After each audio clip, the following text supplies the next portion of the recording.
प्रिया और राघव की love story college के दिनों से शुरू हुई थी।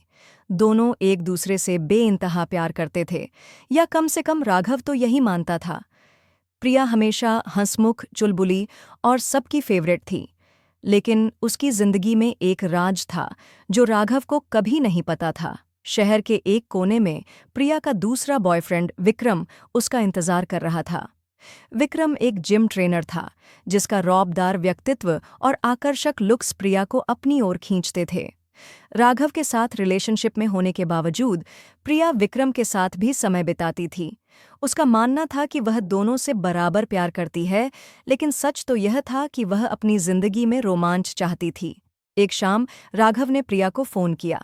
प्रिया, आज मिलते हैं ना? मैं तुम्हें सरप्राइज देना चाहता हूँ। प्रिया ने हंसते हुए कहा। अरे राघव, आज मैं थोड़ा बिजी हूँ, मम्मी के साथ मार्केट जा रही हूँ। कल मिलते हैं, पक्का? राघव ने निराश होकर फोन रख दिया, लेकिन उसे प्रिया की बातों पर भरोसा था। उधर प्रिया ने अपने बालों को संवारा, लाल लिपस्टिक लगाई और निकल पड़ी विक्रम से मिलने।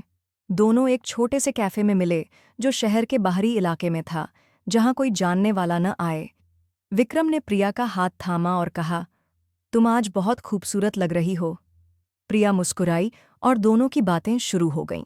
बातों बातों में विक्रम ने प्रिया को अपनी बाइक पर बिठाया और उसे पास के एक सुनसान पार्क में ले गया। पार्क में पेड़ों की छांव तले दोनों एक दूसरे के करीब आए। विक्रम ने प्रिया के गाल पर एक हल्का सा चुंबन दिया और प्रिया ने शर्माते हुए उसका हाथ थाम लिया। दोनों हंसते बात करते रहे, एक दूसरे की बाहों में खोए हुए। विक्रम ने प्रिया से कहा, तुम मेरे लिए सब कुछ हो, कब तक ऐसे छुप छुप कर मिलेंगे? प्रिया ने जवाब दिया, बस थोड़ा वक्त और विक्रम, मैं सब संभाल लूंगी। लेकिन प्रिया को नहीं पता था कि उसका ये राज ज्यादा देर तक छुपने वाला नहीं था। उसी पार्क के पास राघव का दोस्त समीर अपनी गर्लफ्रेंड के साथ टहल रहा था। उसकी नज़र प्रिया और विक्रम पर पड़ी। समीर हैरान रह गया। उसने तुरंत अपने फ़ोन से एक तस्वीर खींच ली और राघव को भेज दी। राघव ने जब तस्वीर देखी, उसका दिल टूट गया। उसने प्रिया को फ़ोन किया, लेकिन प्रिया ने कॉल रिजेक्ट कर दिया। राघव ने गुस्से और दुख में पार्क की ओर गाड़ी दौड़ा दी। जब वह वहां पहुंचा तो प्रिया और विक्रम को एक दूसरे के साथ हंसते हुए देखा। राघव ने प्रिया को पुकारा, प्रिया। प्रिया चौंक गई। वह हड़बड़ाकर विक्रम से अलग हुई। राघव, तुम यहाँ? मैं वह बहाना बनाने की कोशिश करने लगी, लेकिन राघव के आंसुओं ने सब बयान कर दिया। उसने कहा, प्रिया, मैंने तुम्हें अपना सब कुछ माना और तुमने मुझे धोखा दिया। विक्रम ने बीच में बोलने की कोशिश की, लेकिन राघव ने उसे चुप करा दिया। प्रिया रोने लगी, लेकिन राघव ने उसकी एक न सुनी। वह वहां से चला गया, अपने टूटे हुए दिल को समेटने की कोशिश करते हुए। प्रिया अब अकेली थी। न राघव उसके पास था, न विक्रम, जो उसकी सच्चाई जानने के बाद उससे दूर चला गया। उसने सोचा था कि वह दोनों को संभाल लेगी, लेकिन अब वह अपनी ही बनाई उलझन में फंस चुकी थी। राघव के जाने के बाद प्रिया पार्क में अकेली खड़ी थी। उसकी आंखों में आंसू थे, लेकिन मन में एक अजीब सा गुस्सा भी। वह सोच रही थी कि आखिर उसकी जिंदगी में सब कुछ इतना उलझ कैसे गया। उसने अपने फोन को हाथ में लिया और विक्रम को कॉल किया, लेकिन विक्रम ने फोन नहीं उठाया। प्रिया को अब एहसास हो रहा था कि उसने जो खेल खेला, उसमें वह खुद ही हार गई। दूसरी ओर राघव अपनी कार में बैठा शहर की सड़कों पर बिना किसी मंजिल के गाड़ी दौड़ा रहा था। उसका मन बार बार प्रिया की उन बातों पर जा रहा था जो उसने प्यार भरे लहजे में कही थीं। राघव, तुम मेरे लिए सबसे खास हो। प्रिया की वो बातें अब उसे झूठ का एक पुलिंदा लग रही थीं।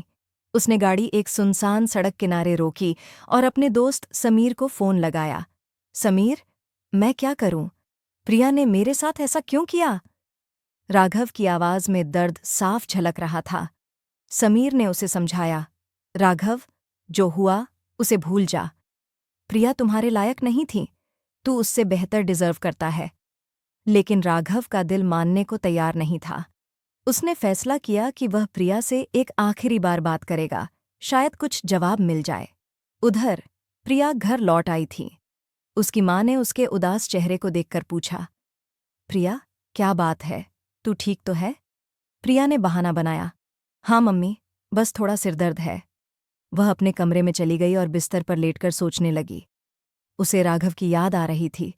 उसकी वो छोटी छोटी बातें, जैसे कॉलेज कैंटीन में चाय शेयर करना, रात को देर तक फ़ोन पर बातें करना। लेकिन साथ ही विक्रम का आकर्षण भी उसके दिमाग में था। वह उलझन में थी कि आखिर वह चाहती क्या है। अगले दिन प्रिया ने राघव को मैसेज किया, राघव, प्लीज़ एक बार बात कर लो, मैं सब समझाना चाहती हूँ। राघव ने मैसेज देखा, लेकिन जवाब नहीं दिया। वह कॉलेज के लिए निकला, जहां उसकी मुलाकात अपनी पुरानी दोस्त अनन्या से हुई।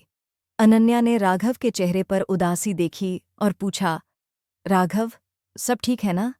राघव ने हल्की सी मुस्कान के साथ कहा, हाँ, बस कुछ पर्सनल प्रॉब्लम्स हैं।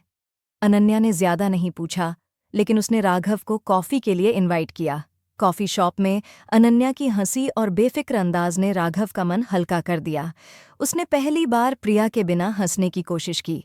अनन्या ने कहा, राघव, जिंदगी में कुछ लोग आते हैं, चले जाते हैं, लेकिन जो तुम्हारे लिए सही हैं, वो हमेशा पास रहते हैं। राघव को उसकी बातों में सुकून मिला। इधर प्रिया ने विक्रम से मिलने की कोशिश की।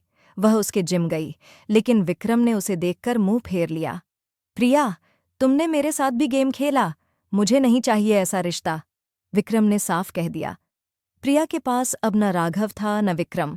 उसने सोचा कि वह राघव से माफी मांग लेगी, शायद सब ठीक हो जाए। शाम को प्रिया राघव के घर पहुंची।